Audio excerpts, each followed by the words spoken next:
కేంద్ర ప్రభుత్వం చేసిన కార్యక్రమాల మీద మాట్లాడడం. సరే, మీ వయసు నా వయసు నాకన్నా ముందు వ్యవస్థ మార్పు కొరకు చాలాసార్లు చాలా విషయాల్లో రాజకీయ పక్షాలు రాజకీయ పార్టీ అనుకుంటున్నాం. కానీ కొత్తగా ఓ కేంద్ర ప్రభుత్వం ఏదో 75లో జరిగిన ఎమర్జెన్సీ దాన్ని ఈరోజు ప్రజలకు తీసుకొచ్చి గవర్నమెంట్ ఆఫ్ ఇండియా హోమ్ మినిస్ట్రీకి వెళ్ళి ఒక గజెట్ విడుదల చేస్తాం, దాన్ని మేము నేషనల్ బ్లాక్గా ఇస్తామని చెప్పి ఒక కార్యక్రమం తీసుకొని సంవిధాన హత్యా దివాస్, రాజ్యాంగ సంవిధాన హత్యా దివాస్ అనేది ఒక ప్రైమ్ మినిస్టర్, ఒక హోమ్ మినిస్టర్ ఆఫ్ ఇండియా మాట్లాడుతున్నట్టే అసలు నిజంగా రాజకీయ ప్రభుత్వం అని చెప్పి ఆలోచన చేసే సంస్థగా ప్రజలకు విజ్ఞప్తి చేయడానికి ఈ ప్రెస్ కాల్.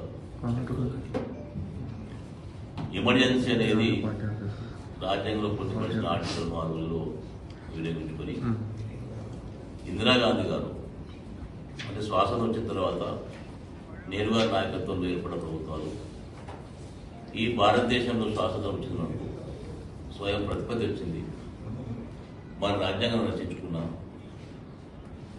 ఈ దేశంలో సమానతను తేవాలి, సంక్షేమం అభివృద్ధి అనేది రెండు కూడా సమానంగా జరగాలి. దీనికి రెండుకి తోడు ప్రజల ఆకాంక్ష అనేది ప్రధాన ఉండగా ఒక అంశం పెట్టుకుని రాజకీయాలు చేసిన ప్రభుత్వం ప్రధానంగా భారతదేశంలో రాజభరణాలు చేయడం, ఉన్న బ్యాంకులు మొత్తం జాతీయం చేసి ఆ బ్యాంక్ జాతీయం ద్వారా సమాజంలో అత్యున్నతాలుగా తీసుకురావడం, ఈ రెండు రాజభరణాలు రద్దు, రాజుల వ్యవస్థ రద్దు చేసిన తర్వాత బ్యాంకులు పేదలకు అందుబాటులోకి తీసుకోవడం, అర్బన్ ల్యాండ్ సీలింగ్ యాక్ట్ తీసుకొచ్చి ఆ భూమిని కూడా సమానంగా పంచడం, దాని తర్వాత వివిధ రాష్ట్రాల్లో వివిధ పేర్లతోటి టెనెన్సీ యాక్ట్ తీసుకొచ్చి కౌలుదారికి హక్కు కల్పించడం, కూడా రక్షిత కౌలుదారు కల్పించడం మన తెలంగాణ ఆంధ్రప్రదేశ్లో. వేరే రాష్ట్రాల్లో వేరే రకంగా ఆ కార్యక్రమాలు తీసుకొస్తే దీనికి జీర్ణించుకోలేక ఆ రోజున్న క్యాపిటలిస్టులు, భారతదేశంలో ఉన్న ఆ రోజు కొంతమంది క్యాపిటలిస్టులు, మహారాజులు, ఈ ఇందిరాగాంధీ ప్రభుత్వం పెద్ద ప్రభుత్వం అయింది. ఆమె సిద్ధాంతమే కూడు నీడ అనే ఒక సిద్ధాంతంతో బుద్ధిగలుతుంది. ఈరోజు రాజభరణాలతో చేసి బ్యాంకులు జాతీయం చేసి మాకు అందుబాటు లేకుండా సమాజ జనానికి చేసింది. కాబట్టి దీన్ని కుటుంబంగా ఈ ప్రభుత్వానికి కూడదని చెప్పి కుట్రవన్నీ ఆ కార్యక్రమం చేసింది.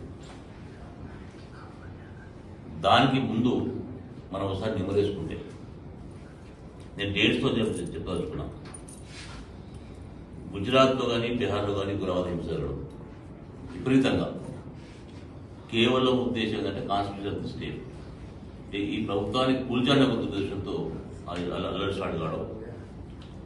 దాని తర్వాత అంతర్జాతీయంగా క్రూడ్ మార్కెట్లో దాదాపు 4 రెట్లు ఆయిల్ పెరగడం, 8 మే 74 నుండి 27 మే 74 వరకు రైల్వే కార్మికులు 10 లక్షల మంది హర్తాలకు వెళ్ళిపోవడం.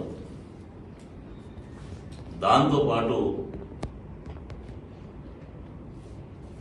20 జనవరి 74 నాడు రైల్వే మంత్రి ఎల్ఎన్ మిశ్రా గారు బాంబేలో హత్య కావడం. 15 ఫిబ్రవరి 75 నాడు జయప్రకాష్ నాయుడు ప్రభుత్వానికి కూల్చేని కాలివ్వడము. 11 మే 70 నాడు పార్టీ దేశాయి ప్రభుత్వాన్ని రద్దు చేయాలని చెప్పి డిమాండ్ చేయడం అపోజిటర్గా. దాంతోపాటు 25 జూన్ 75 రోజు ఇందిరాగాంధీ రాజీనామా చేయాలని చెప్పి మొరార్జీ దేశాయి ఆ రోజు దీక్ష కూర్చుకోవడము. 71 యుద్ధంలో అమెరికా ఒత్తిడి వల్ల ఎదుర్కొని పాకిస్తాన్ మన మీద యుద్ధాన్ని చేయడము. 18 మే 74లో ఖురాన్కు సంబంధించి అనుపరీక్ష చెప్పడము. 12 జూన్ 75 నాడు అలహాబాద్ కోర్టు 71లో ఇందిరాగాంధీ ఎన్నిక చెల్లదని చెప్పి తీర్పు ఇవ్వడం. 6 సంవత్సరాల్లో ఒక ఎలక్షన్ పోటీ చేద్దామని చెప్పి ఒక కార్యక్రమం తీసుకోవడం, ఇమ్మీడియట్గా మన దాని మీద స్టే వచ్చి ఆ ఎన్నికలు పోటీ చేయొచ్చు అని చెప్పి ఒక ఆర్డర్స్ రావడం, ఇవన్నీ కూడా దృష్టిలో పెట్టుకొని ఆ రోజున్న పరిస్థితుల్లో ఎమర్జెన్సీ జరిగింది. ఇది ప్రధాన కారణము ఈ భారతదేశంలో బ్రిటిష్ వాళ్ళ పాలన నుంచి విముక్తి అయిన తర్వాత ప్రజాపాలన ప్రజాప్రతి ఏర్పడద్దు, ఏర్పడింది ప్రజల ఇష్టం మేరకు, కానీ ఆ రాజ్యాంగం మా చేతుల్లో అని చెప్పే ఒక ఉద్దేశంతో క్యాపిటలిస్టులు పడిన పండగంలో ఆ రోజు చాలా మంది పడి ఈ ఎమర్జెన్సీ వ్యతిరేకించారు. కానీ గొప్ప మాట ఏంటంటే తర్వాత immediate elections Janata party government ఏర్పడడం, తర్వాత ఎలక్షన్ అయిపోవడము, ఆమె జైల్లో పెట్టడం, బయటకు రావడం, తర్వాత భారతదేశ ప్రజలందరూ కూడా ఎండార్ట్ చేసిన ఎన్నికలుగా ఓట్లు వేసిన వాళ్ళు ఇందిరాగాంధీకి. మీరు పెట్టిన ఎమర్జెన్సీలో నిజాయితీ ఉంది, నిజం ఉంది, సత్యం ఉంది, ఈ దేశ రక్షణ కూడా మీరు చేసిన పని అని ఆ రోజు బయటకు వచ్చి నిజంగానే ఎమర్జెన్సీ ద్వారా కొన్ని మిస్డీడ్స్ అయినాయి. ఆ మిస్డీడ్స్ సంబంధించి శ్రవణపుత్రం అని చెప్పి ప్రధానమంత్రి గారు మేము మాట్లాడారు. ఇవన్నీ ఎమర్జెన్సీ సంబంధించిన అంశాలు. 75లో పెట్టిన ఎమర్జెన్సీని ఈరోజు దాదాపు 29 దగ్గర 50 ఏళ్ళ తర్వాత ఈరోజు బీజేపీ ప్రభుత్వము సంకీర్ణత ఏర్పడిన తర్వాత ఒక home minister of India Amit Shah గారు ఒక ప్రకటన చేసుకున్న అఫీషియల్గా, ఆయన home minister I'm issuing the orders gazette that రాజ్యాంగత కాబట్టి విధంగా పాటిస్తామని చెప్పి అది ఎంతవరకు